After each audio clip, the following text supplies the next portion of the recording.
হরে কৃষ্ণ।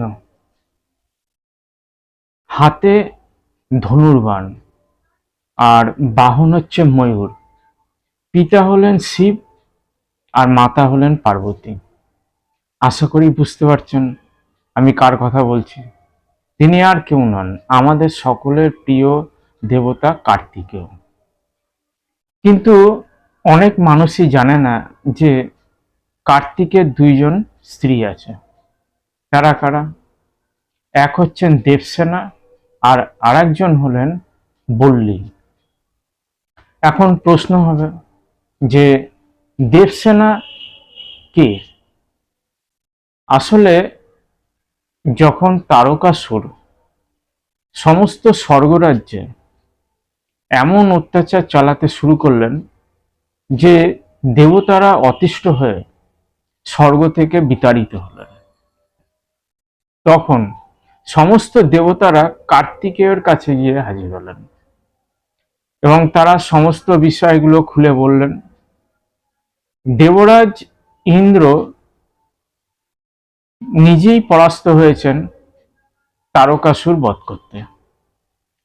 তখন কার্তিকেয়ের উপরে ভার পড়ল এবং কার্তিকেয় তখন তারকাসুরকে বধ করলেন। দেবরাজ ইন্দ্র খুব খুশি হলেন। তিনি তার নিজ কন্যা দেবসেনার সঙ্গে কার্তিকের বিবাহ দিলেন। এই তো গেল কার্তিকের বিবাহ।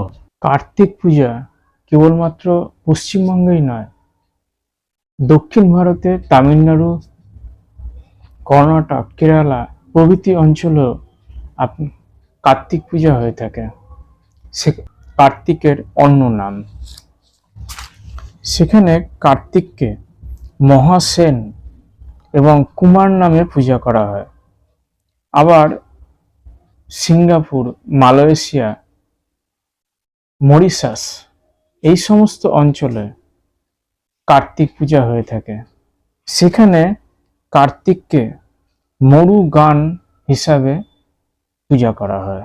কার্তিক পূজা আরো বিভিন্ন নামে হয়ে থাকে, কারণ কার্তিকের আরো নাম আছে। যেমন তিনি কীর্তিকাসুত, অম্বিকেয়, শিখিধ্বজ,